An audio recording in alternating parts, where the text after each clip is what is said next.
Well, first of all, I was the most bullish economist in all of U.S. history. So all I'm saying is the next crash is going to take us to a new low around 5,500 to 6,000, and it's going to end up peaking 18,000 if we get one more rally, which is possible, 19,000 on the Dow. That's going to be a 65 to 70% crash.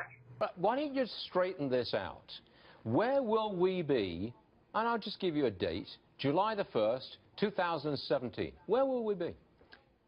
I think, Stu, we are. This rally is real. It was a technical breakout, what I call a fifth wave or a blow-off rally, so it should go substantially farther. As I said last time I was on your show, I'm expecting in July, around July, is where I think we could have a top if we start to see some divergences, and I think the Dow will be at about 22,000, maybe a little higher. So the bubble is starting to burst, and we're seeing huge divergences now in the stock market, which says to me this stock bubble, the third one, after each stock bubble has gone higher, each crash has brought us lower. So we're getting ready to see the worst crash we've seen in our lifetime, or at least since 1931 for the year. I think 2016 is going to be the worst year, and the Fed is tightening too late. They should have done it when the economy was stronger. It's already weakening, and they're only going to add. Okay, but hang on, Harry, because you just made a pretty big proclamation. You said we're going to see the biggest stock market crash next year or in 2 years than we've seen since the 30s? Yes. Lay out your thesis for me. You see a massive correction coming. I do. I think this is going to be a stock market peak of a lifetime, followed by a crash very similar to the early 1930s. This happens once in a lifetime, and it creates incredible investment opportunities if you see it coming. I think we do have a strong rally. I think this is the last rally in this bull market. It's probably going to be 10 to 20% in the next few months. It is a Trump rally. The markets are assuming that he is going to create 3 to 4% growth on a sustainable basis, and I'm here to tell you, just as we told people about Japan in the late 80s, it is demographically impossible. Dow Jones Industrial Average down around 6,000 or so. And I'd like to hear your side of this and why you believe so strongly that that's likely to happen probably by 2017, I think you said. Yeah. This final peak will take us in the next year or two down to about 5,500 to 6,000. So that's just a really good guess. When I look at these 4 cycles that I've refined over 30 years, and you can't look at everything. That's how economists get so confused. You have to find out what really matters, what really calls turning point. These are the 4 cycles, and they're all pointing down at the same time for the next 6 years. The only time that's happened in the last century and a half was 1930 to 34 when we had the Great Depression. The worst crash, the worst bubble burst, everything I'm talking about. And people on the mainstream media look at me like I'm crazy. I'm not crazy. This is reality. You just heard from economist Harry Dent, a guy who's not afraid to give you a dose of reality when needed. He was reversing his earlier market forecast, and he's talking about the new market rally following Donald Trump's election. Let's talk more about that perspective. Take a close look. Is this an old woman or perhaps a young lady? How about this? Come closer. You're looking at a hollow pillar, right? No, wait, it's a pillar with a pyramid on top. The bottom line is that there are 2 sides to every story. There are buyers and there are sellers. There are winners and there are losers. It's a new year. We have a new president. Big league.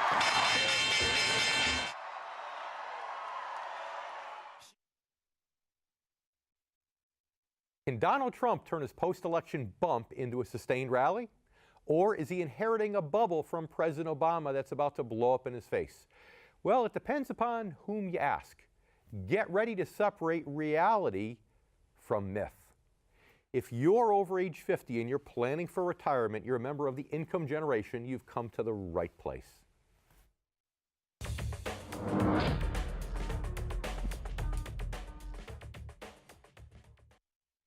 I'm David Scranton. If you're tuning in for the first time, you couldn't have picked a better show with our annual kickoff show. Welcome to the income generation. If you're back for more, well then, thank you. Coming up, I'll face off against some of my fellow financial advisors. We'll mix it up, we'll debate, we'll compare strategies. Spoiler alert, I'll probably win the debate. Haha. But now, let's get started. Protecting and growing your hard-earned money.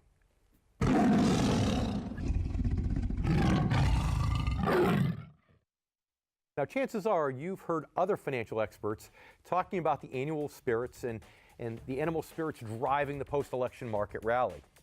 You may have heard others talking about optimism and the adrenaline shot. Trump's election.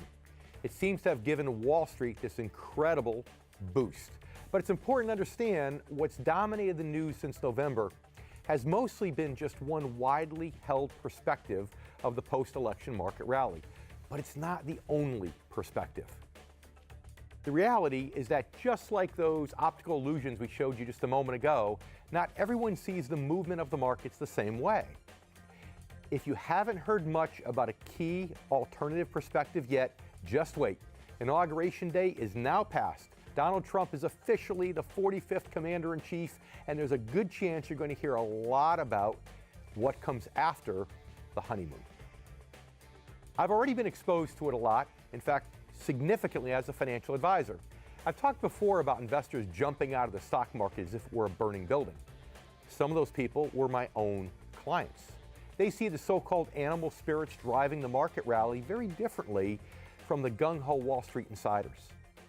Donald Trump may have won the election, but remember, he did not win the popular vote.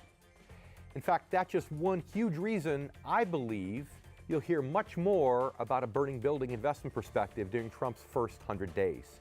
And we at the Income Generation are going to help you sort all of this out.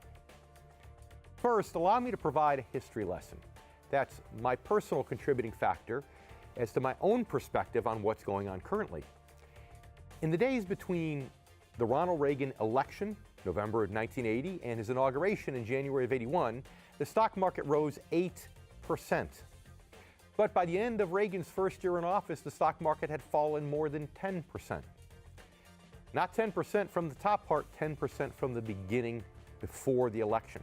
This is not the first post-election honeymoon period for equities. In fact, a perceived change agent like Donald Trump can magnify this effect.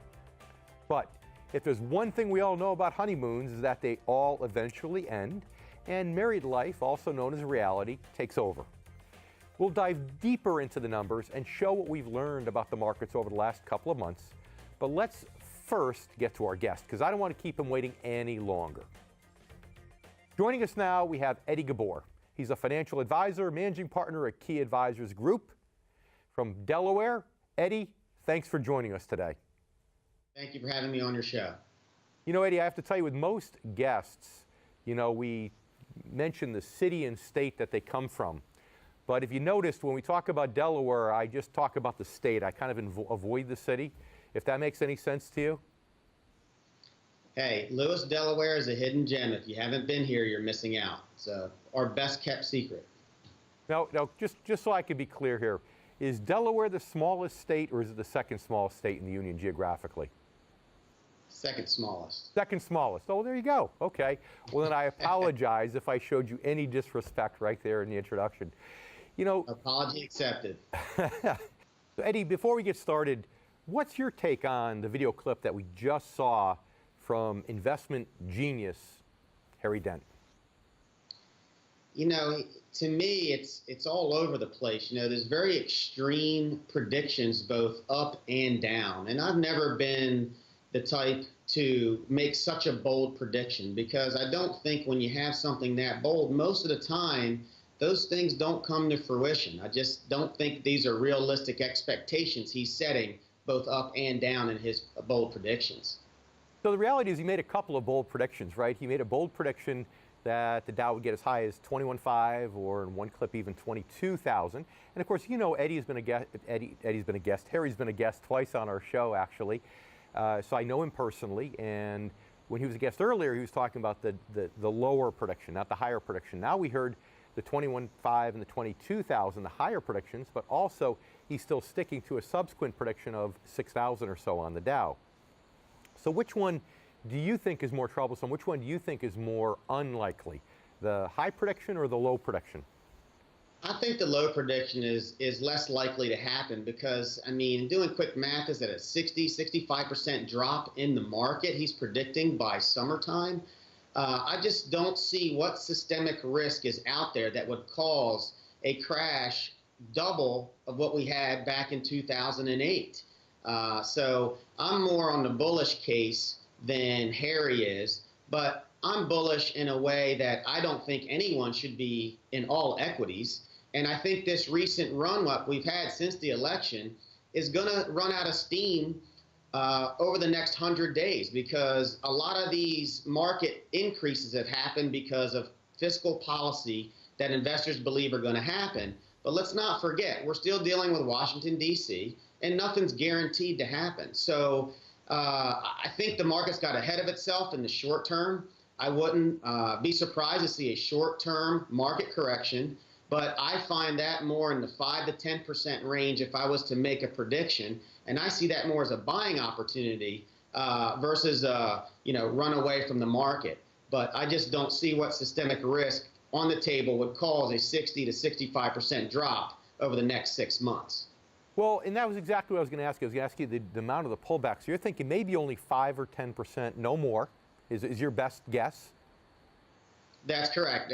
Short term, that's what I see. I mean, and keeping in mind, we look back over the last 35 years, the average intra-year drop in the market is generally around 14%. So this type of volatility is very common.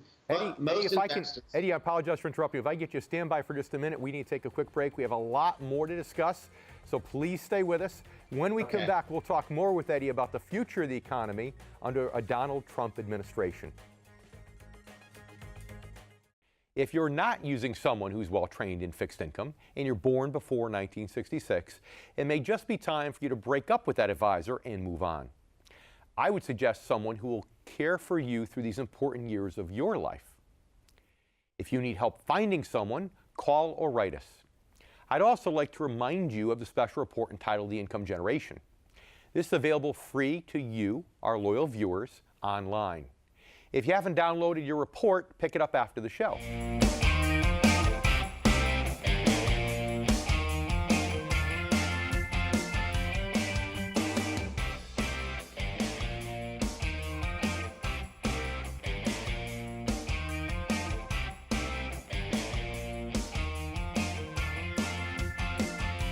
If you're near or in retirement, head over to theincomegeneration.com and download your special report written specifically for the needs of the income generation, again, those born before 1966. I'm David Scranton, and you've been watching The Income Generation. Right now. Called by the head people at Sprint, and they're going to be bringing 5,000 jobs back to the United States. They're taking them from other countries. They're bringing them back to the United States. And also OneWeb, a new company, is going to be hiring 3,000 people. So that's very exciting. So we have a combination of Sprint for 5,000 jobs, and that's coming from all over the world, and they're coming back into the United States, which is a nice change. That was Donald Trump announcing a new deal to add thousands of jobs to the U.S. economy. Welcome back to The Income Generation. I'm David Scranton. Now let's continue our interview with financial advisor Eddie Gabor. He's managing partner at Key Advisors Group. Thanks for sticking around, Eddie. Thank you. Apologize for interrupting you a moment ago. We were talking about why you thought that the pullback in the markets was likely to only be about 5 or 10% versus the 65 that Harry Dent predicted. Yes, I just don't see the systemic risk that would cause such a big drop. So I think the 5 to 10% drop that we'll probably see at some point in time is just a normal correction that we've had consistently happen over the last 36 years.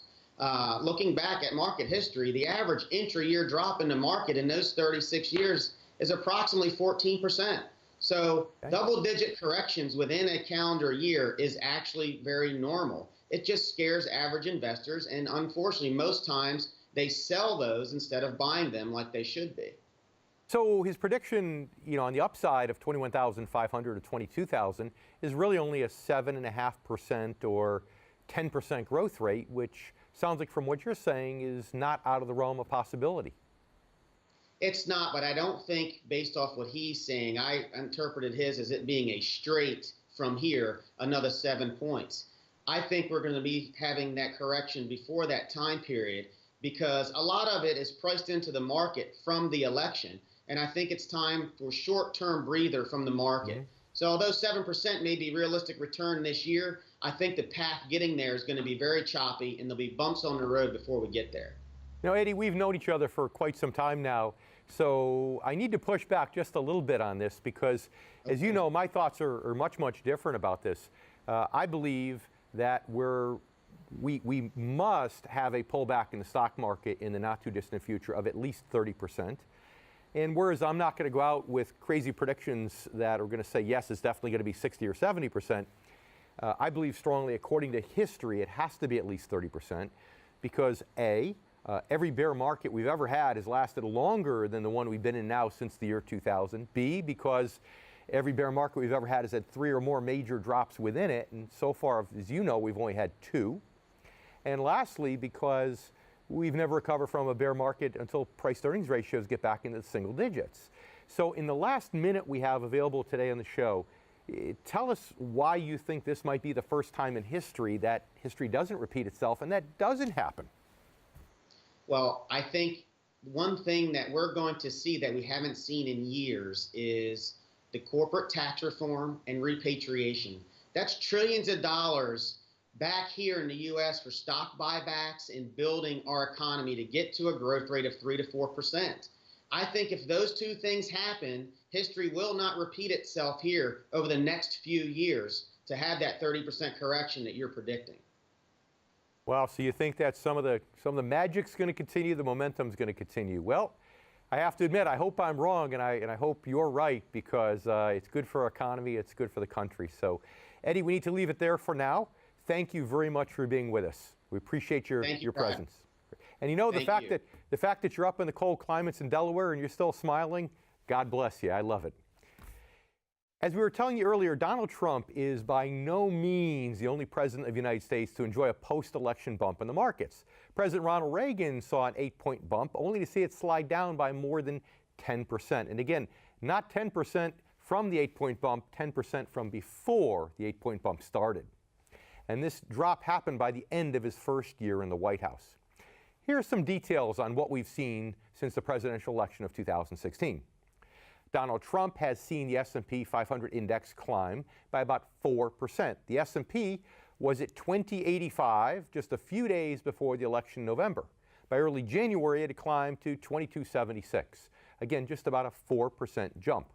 In fact, all 3 major market indices, the S&P 500, the Dow Jones Industrial Average, and the NASDAQ, all hit new all-time highs multiple times in the wake of the election. Now, what this did is this prompted some Wall Street insiders, brokers, and cheerleaders in the media to proclaim that we had entered a new long-term bull market cycle. But as I mentioned to Eddie just a moment ago, there's another dose of reality. Trump's post-election gains are pretty much in line historically with other so-called honeymoon periods. We're not really seeing anything unprecedented here, at least in the markets. In fact, equities typically start to rise after the election, and the jump continues just about until the inauguration day, producing a median S&P 500 increase of just over 5%.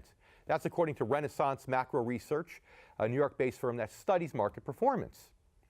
Renaissance Macro's chairman and head technical analyst Jeff DeGraff said in a Bloomberg interview recently that these honeymoons can be attributed to, as he said, a sense of the optimism that goes into the election promises. And the change, hope, or whatever the slogan may be tends to sweep the people off their feet before the inauguration, and the reality seems to set in sometime afterward.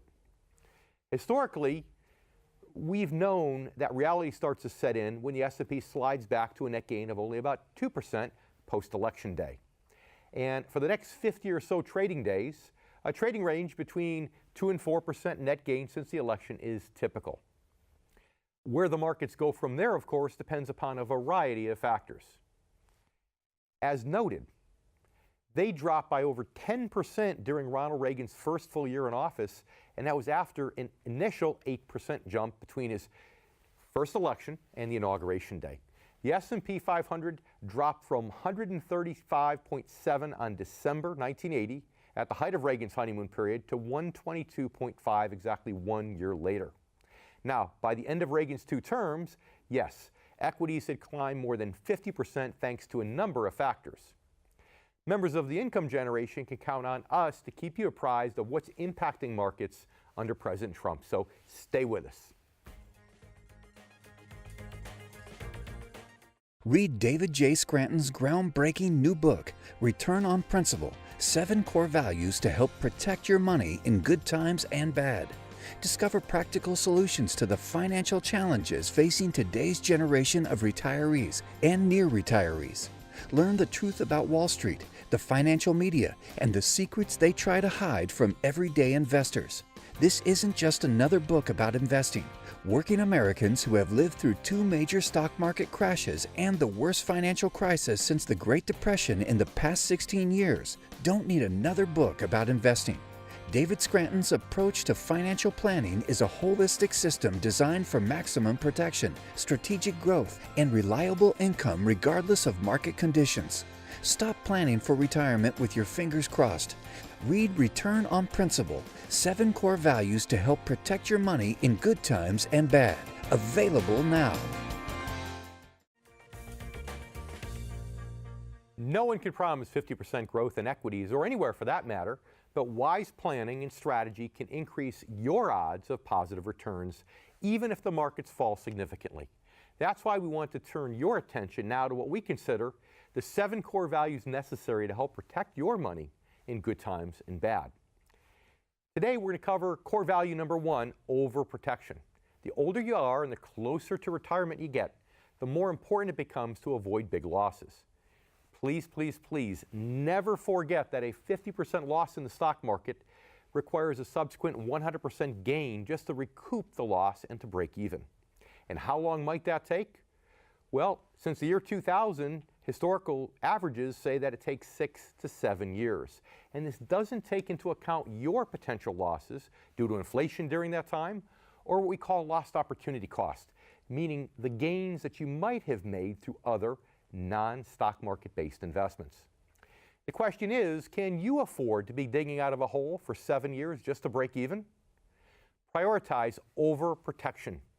We'll break down all 7 of these principles in future episodes, and you can always learn more at theincomegeneration.com. Coming up on the show, I'm going to explain exactly why it's important to see post-election market rally from more than just one perspective, especially if you haven't yet started to reduce your stock market risk. And after that, we'll break down some of today's top financial headlines. And a little later, I'm going to welcome 2 fellow financial analysts and top financial advisors and get their thoughts on today's important topics, and to talk about the concerns that they've been hearing amongst their own clientele. So stay tuned. You're watching The Income Generation.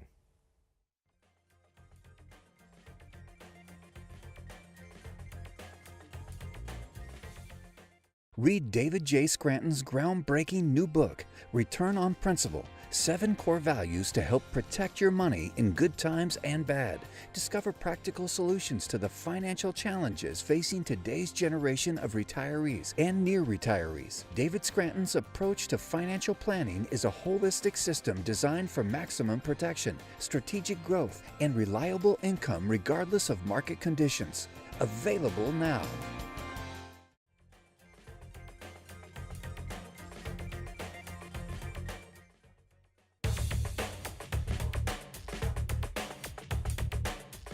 Hello, I'm John Bachman, and this is your Newsmax Finance Update. A quick recap of the stories that moved the markets this week. President Donald Trump vows his company will not do any new foreign deals while he serves as president. He also announced that former Georgia Governor Sonny Perdue would be his pick for Agriculture Secretary. Perdue is the son of a farmer and has been involved in agribusiness in the past. U.S. home construction rose more than 11% last month. It was led higher, mostly by new apartment buildings. And fewer Americans filed for unemployment benefits last week, another sign that most American workers now feel like they are enjoying better job security. And the Takata airbag recalls continue. 13 automakers are recalling more than 650,000 vehicles in the U.S. alone due to even more of those exploding airbags. That's your Newsmax Finance Update. Now back to David Scranton in The Income Generation. David?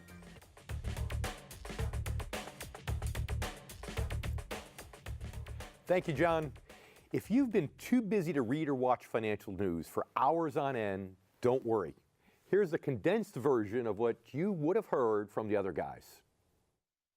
Wall Street extending the rally that has continued since the November 8th election of President-elect Donald Trump. There's huge optimism. I travel and visit with a lot of financial advisors. Everybody has gotten a little little pep in their step, if you will. We're seeing higher wages, we're seeing lower unemployment, we're seeing better earnings. Trump's promises of tax cuts, higher spending on infrastructure, and less regulation have been seen by investors as beneficial to certain industries. We're seeing a huge surge in certain sectors like the finance sector. You know, people are looking at positives, potential positives, or at least, you know, in their industries, possible tax cuts, deregulation, infrastructure stimulation. So finance and industrials are surging. In the months since the election, global equity markets have added something like $2 trillion of value. And this is a huge, huge rally. It's now time for our Financial Advisors Roundtable. Let's introduce our guests. We have Jeff Small, a financial advisor and president of Arbor Financial Services. We also want to welcome in Michael Eastham. Michael is a CPA and a PFS. He's also the founding principal of Fellowship Financial Group. Welcome to the show, gentlemen. It's great to be here, David. Thank you. So, okay, we have a new president now. How does that affect people's moods, thoughts about the markets? How does it affect the markets? How does it affect the economy? What are you telling your clients these days? Michael, let's go first. Well, there's a ton of optimism out there in general, but the reality is that there's this honeymoon period that tends to take place. We've seen it from the election in early November to today, where now we have a new president. But I think there's so many skeletons in the closet that it makes it very difficult. For example, the one that continues to loom and is going to be there for a while is a $20 trillion debt. That's a massive thing to try to overcome. That's a big number, absolutely. Jeff, what are your thoughts? Well, I think the Trump bump is going to become the Trump dump as Trump's policy dreams meet the sausage making of Washington. The Trump bump becomes the Trump dump. That's interesting. Okay. So, you know, we talk a lot about parallels between what's good for the economy versus what's good for the markets. And what do you think here? Do you think ultimately Trump is going to be good for one, not good for the other? Do you think he's going to be good for both, bad for both? What are your thoughts? Well, I think obviously he's a pro-business guy, and much of his agenda has to do with adding jobs and growing sectors in the economy. And even before he became president, he was already in the works of doing that. I mean, we looked at probably over $60 billion in additional investment that were commitments into U.S. businesses, manufacturing and other types of jobs, and certainly. Certainly 150,000 jobs that he's already talked about adding to the economy and commitments from major companies. So that's all positive for real growth in the economy. Positive for the economy, okay. Your thoughts on the economy and the Trump effect? Well, I think the Trump effect is pure optimism at this point. From a corporate level and from a consumer level, we've seen those things spike and we've seen kind of economic patriotism rise to the surface. But we have to deal with some real issues, Michael, and I think the issue is going to be really what Trump is going to have to do with the budget. It's probably going to be a fiscal bloodbath there. Is he going to add tariffs that'll affect the economy as well? Is it going to start a trade war? You know, what's going to happen with stimulus? The budget is finite, so he's not going to be a miracle worker. Right. It's interesting. So as far as the tariffs are concerned, is that positive or negative? Well, it depends on how it plays out. I think that would really rattle the markets if he puts a 35% tariff on products coming across the board. You think that's a negative? Michael, what are your thoughts about the tariff, this whole story that came out a week or two ago about Mexico and BMWs getting imported and the possibility of a 35% tax? I think it can work both ways. Honestly, it could be, I mean, on the surface, it could be a negative, but I think on when you dig a little deeper, I think it could be a positive. These companies may look at, okay, well, maybe it's going to cost an additional 20% in labor costs if I hire U.S. workers, but if I offset with a potential 35% tariff, well, I'm net 15% positive. So there may be some positive decisions for the U.S. economy that come out as a result of the threatened tariffs. And Jeff, what's wrong with that? I guess my question is, what's wrong with that if the reality is most of the BMWs sold in the Americas are sold here in the USA? Then isn't BMW kind of sort of doing an end around by putting their factory a few miles from the border in Mexico? And shouldn't they be penalized for that? Shouldn't those jobs, if these cars are being bought in America, shouldn't those jobs be going to good, hardworking Americans that deserve them? I completely agree with that. The reality is, though, it remains to be seen, and we have to figure out what's going to happen when the prices go up and they have the cars made here because the labor costs are so much more. I see. Okay, well, that's true. That's true. But are they 35% more? That's a big hurdle to overcome, a 35% tax. That's a very large hurdle. Yeah. So we'll see what the metrics turn out to be. Right now, it's anybody's guess. Okay, so guys, help me here. You know, this is he's positive for the economy, but yet we're all saying, you know, the Trump rally is going to turn into, the Trump bump is going to turn into the Trump dump. So why is there a disconnect? If it's good for the economy, shouldn't it be good for the stock market? I mean, not necessarily. I mean, you have to look at the underlying fundamentals, and even now, price-to-earnings ratios are still in the mid-20s. Anytime we've recovered from a long-term secular bear market, PE ratios have dropped to below 10, and we're not even anywhere near that. So you're saying the market's ready to take a dump anyway? I think it can, in yeah, essence, absolutely. That he could stand on his head and spit nickels, and it doesn't matter. Either way, the market's going to drop no matter what kind of job he does. It will, but I don't know what that tipping point's going to be, and neither does anybody else. The reality is that at some point, when people get like institutional investors, they've got their finger on the trigger already. You can see it in the market right now. It's just been going sideways and a little bit down. But I mean, you're looking at a Dow 20,000 just around the corner potentially, and people get excited about that. So maybe there's a 5% or a 10% increase, but or at least potential. But what's the downside risk? If that downside risk is 30, 40, 50%, you got to weigh that risk versus the reward. Yeah, and we've been talking about this, the media's been talking about this Dow 20,000 now for over a month, so we're still waiting, right? Yeah, the market is severely overpriced. We have the second highest valuation in history in the stock market, and that was before the advent of Trump and all the optimism from corporate America, the CEOs, and consumer sentiment that went through the roof in December by about 10%. So we need some real policies in place in order for there to be some traction, or 20,000 on the Dow is just not achievable at these valuations. Yeah, so now the question is when? Okay, when? We've got this momentum. You know, your clients want to ride the momentum up. You know, we've talked earlier on the show about how there's some people right now who are Hillary Clinton supporters who, I had people come into my office in Connecticut, right? Connecticut's one of those blue states that we saw the evening of the election, not the red states in the middle of the country. It's one of the blue states. I had people come into my office before Christmas saying, Dave, please get me out of the stock market before the inauguration date. We talked about that earlier on the show. It's not even like jumping out of a building. It's more like jumping out of a building before the building even catches on fire. Well, the market's unwinding as we speak, Dave, and there's lots of inflows back into the fixed income components and out of the rotational moves that push the market up 10% after the election. So I think that speaks volumes about the direction of the flows right now and what's going to affect the market. There's not enough buyers to push the prices up. Okay, so the move out of the market into fixed income, but fixed income yields have gone up too. So at least up until the last week or so. The last week or so is when we finally seen money flowing into the bond market, which is what I think you're referring to. Guys, if you have a few more minutes, I'd like you to stay with us. We've got to take a commercial break, and then we'll be right back. Coming up, we'll continue our discussion with Jeff and Michael, and we'll talk more about the future of America's economy and how it will fare under Donald Trump's administration. Will the Trump bump actually become the Trump dump, as our panel predicted? We'll talk more when we return from this commercial break. You're watching The Income Generation.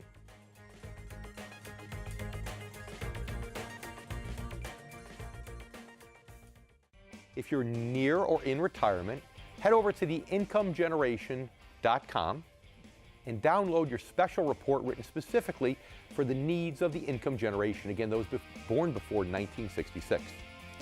I'm David Scranton, and you've been watching The Income Generation.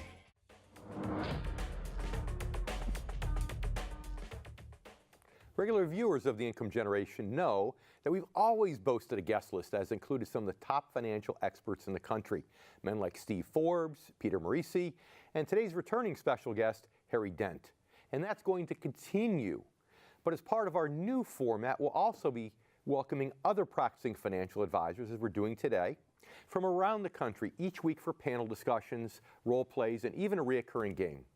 In addition to their market expertise, these guests will also bring valuable perspectives of financial professionals who work with everyday investors just like you, our Income Generation viewers, on a regular daily basis. They know your concerns, your challenges, your priorities, and your goals, and those insights are sure to make for some lively and informative discussion. So let's continue our conversation now. We have Jeff Small, financial advisor and president of Arbor Financial Services. We also want to welcome back Michael Eastham. Michael's a CPA and PFS, and he's also the founding principal of Fellowship Financial Group. So if these gentlemen here look happy and they have smiles on their face, it's because, like myself, they live here in sunny Florida. And it's a great time of year to be down here, is it not? Absolutely. Very nice. So I know I get this a lot. I'm sure you do too. Because a lot of people try to wring the last little bit of juice out of the stock market when it's climbing upward. This pullback we've seen over the last couple of weeks, it's small, but they say, well, is this a long-term pullback or short-term pullback? Maybe it's going to jump a little bit more. They always want to know when that drop is really going to start. So what are you telling your clients when faced with that question? Well, Dave, that's an excellent point. And one of the things that I like to help people understand is I actually refer to that as the financial musical chairs. I mean, think about it. If you're a consumer investor, you're going up against institutional investors that are trading hundreds of millions of dollars every single day. And when they pull that trigger, then who do you think is going to win at that game? It's certainly not going to be the consumer. Probably not the average investor, that's right. That's right. And we've got a market approaching 20,000, never been there before. Then that, to me, is a time to be cautious. Okay. Now, Jeff, you're smarter than Michael, at least in your own mind you are, right? So I'm sure you have a more specific answer than that. Tell us what you tell your clients. Well, right now we're seeing very low volatility, Dave. And when we see low volatility like that at this market valuation, we know there's going to be a correction. So for the clients who want any exposure at all to the market, no matter what their age or objective is with their money, they shouldn't have more than a 30% exposure. If they're near retirement, they should have 0 and be completely uncorrelated to the market at these peaks. So in your case, then, the when is now. Let's not worry about the drop. Let's just get out. Correct. In your case, it's more or less, well, you know, we're not going to time the drop. Maybe you don't get out completely, but the reality of it is you don't want to play musical chairs and be the guy who's stuck standing, correct? Well, actually, I agree with Jeff on that one. I mean, I think it's very important, especially if you are of the income generation. You're baby boomers, you're in retirement, or you're approaching retirement. Right now, you've got to focus on long-term income and making sure that you've got your allocation prepared for that. So how big could this drop be? Let's say someone's 50 years old and they're concerned about a market drop, but they're not going to retire for 15 years. They figure like they've got time on their side. You know, they can weather a drop. How big do you think this next one is likely to be? Well, the average drop out of the top 10 bull markets, Dave, has been 20%. So let's go to 25, because the last 2 drops that we've had were over 50. If we have one 25% drop and we eke out an anemic 4 to 5% rate of growth, which is what most talking heads say, that would lower our net experience, our net rate of return, to under 1.5%. And most investors, especially from the income generation, don't know that. So we teach our clients the very first thing how to do that. 1.5% under what? If you want to clarify that for our viewers and for the host, quite frankly. Sure. Well, right now the market's averaging about 4% as a rate of growth. Okay. If it keeps up, let's say it averages 5% the next 10 years, hypothetically, one bad market year ruins the party and can lower your actual rate of return. One bad year ruins it to sub 1.5%. But Jeff, if I could jump in there, I mean, you know, what you're not taking into consideration is if I'm drawing income when we see that 25% drop and I'm having to sell shares in a down market, well, at the bottom I have to sell, you know, almost twice as many shares as I did at the top to get the same amount of income. So I'm cannibalizing my principal. Even when the market does come back up, you're not going to see the recovery. Oh, you're saying it's even worse than just lowering your return from 4% average to 1.5%. It's the fact if you're taking withdrawals, now you could be in negative territory. And I've heard financial advisors call that reverse dollar cost averaging. I've heard someone called it dollar cost ravaging, all those kinds of terms. And that's exactly what it is. Yeah, but the best term, Dave, is we just want to eat the eggs. We don't want to eat the chicken. We want to keep the chicken intact because then we won't have any eggs. And the chicken's our principal. Now, I've heard you talk about that before. We have in the final minute we have left in this segment, go ahead and tell our viewers what you mean by that. Well, if your principal represents the chicken itself and it's generating income that we need to live on in retirement, then we want to make sure we just eat the interest or the eggs. And we want to keep that chicken safe and intact and not have it get reduced by what Michael said, by cannibalizing the resource if the market corrects. We want to be uncorrelated to the market and be focused on yield-based investing, interest rates, dividends, that type of Because if you kill the chicken, you're not going to get any more eggs. It's that simple. So we need to take another commercial break. Just stay with us. We'll be right back in a moment.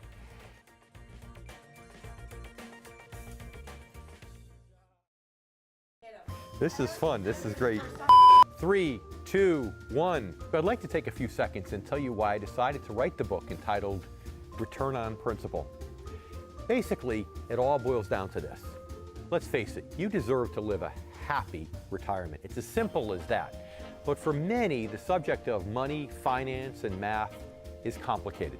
Here's a fun fact. Many Americans claim that they'd much rather clean a toilet than calculate a tip in a restaurant. Thank you, I guess.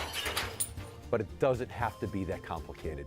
Using the 7 core values I outline in my book, you too will be able to build a life based upon the right core principles.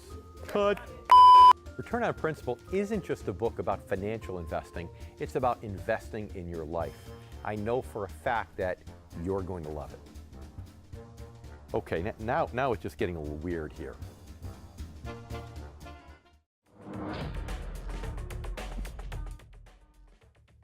Okay, let's welcome back our Financial Advisor Roundtable. We have Jeff Small, Financial Advisor, President of Arbor Financial Services, and also Michael Eastham. Michael's a CPA and a PFS, and he's the founding principal of Fellowship Financial Group.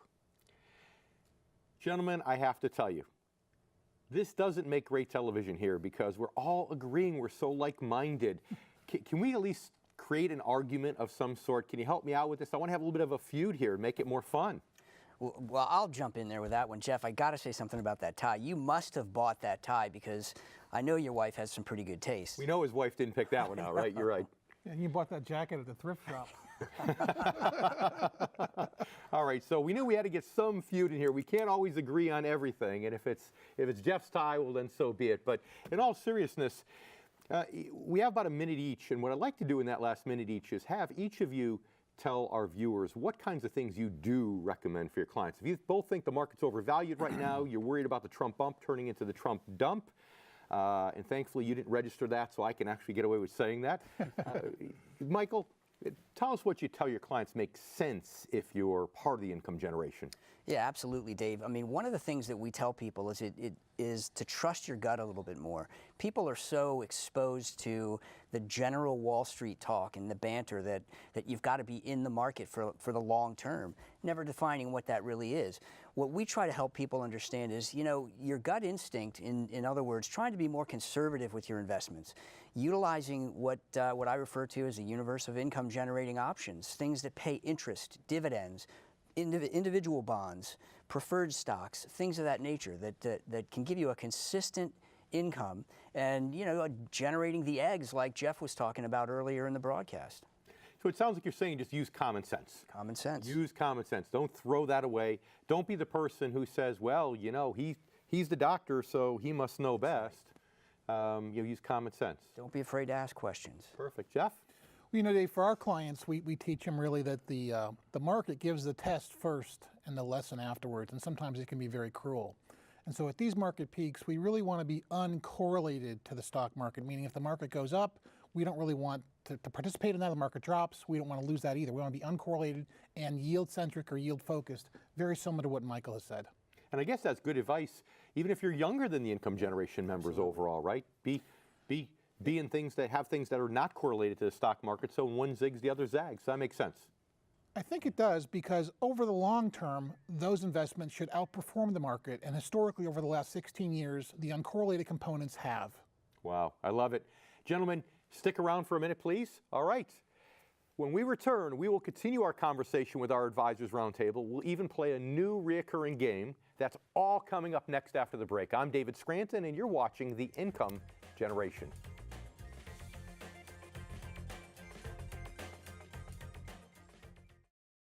If you're near or in retirement, head over to theincomegeneration.com and download your special report written specifically for the needs of the income generation, again, those born before 1966.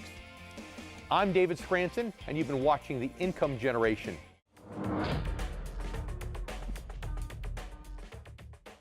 There's huge optimism. I travel and visit with a lot of financial advisors. Everybody has gotten a little pep in their step, if you will. We're seeing higher wages, we're seeing lower unemployment, we're seeing better earnings. No KKK, no fascist USA! Trump's promises of tax cuts, higher spending on infrastructure, and less regulation have been seen by investors as beneficial to certain industries. Stop Trump now! Stop Trump now! We're seeing a huge surge in certain sectors like the finance sector. In the months since the election, global equity markets have added something like $2 trillion of value, and this is a huge, huge rally. Donald Trump, go away! Racist, sexist, anti-gay! That's okay. I think they're actually on our side. They just don't know it yet. Welcome back to the Income Generation. I'm David Scranton. Let's continue our conversation now with our Advisors Roundtable panel. Jeff, Michael, thanks for sticking around. Sure. So this is the fun part of the show. We're going to be playing a little bit of game. I want to see how the two of you do. Okay, Michael, let's go first. Mm-hmm. What do you do when your clients lose money? How do you handle that? Well, Dave, that's a bit of a trick question, and one thing I will tell you is that on the income strategy that we usually put clients into, well, the interesting thing is the markets can increase and decrease, but it doesn't affect the income that they receive. And so I always, yes, you can have a market value that's up or down, but unless you sell the principal, you're not going to lose money. Okay. So that's a critical way to look at it. Great answer. You passed. So now, since we're talking about overprotection as a theme of the show, what happened back in 2008? I mean, I know your clients lost a lot of money in 2008. Everyone's clients did, Jeff. So how did you handle that back then? It's really funny that you bring that up, Dave, because we're at the same valuations in the market that we were prior to 2008 and that big historical correction. So most of the time back then, we were sounding off the warning bells about being uncorrelated and avoiding risk. So for the clients that chose to stay in risk, they bit the bullet. But for the ones that listened, that got out of the market, made their money safe, they partitioned well. You passed the test. You might be the only two of a few advisors in the state of Florida that passed that test today. So thanks for being on the show. I appreciate you here. Look forward to having you back. Thank you, David. Thank you. Before we go, I'd like to thank all my guests for making this first show of the year a huge success. I'd also like to thank all of you, our new and loyal viewers, for tuning in. And I hope you'll continue to tune in, because if there's one thing that's certain about financial markets and the challenges and opportunities facing investors, is that they're always changing. So if you're close to retirement and you really want to know how to protect and maximize your money, it's absolutely essential that you stay informed and up to date. And right here is where you can do it, on the Income Generation. I'm David Scranton, and thanks again. We'll see you next week.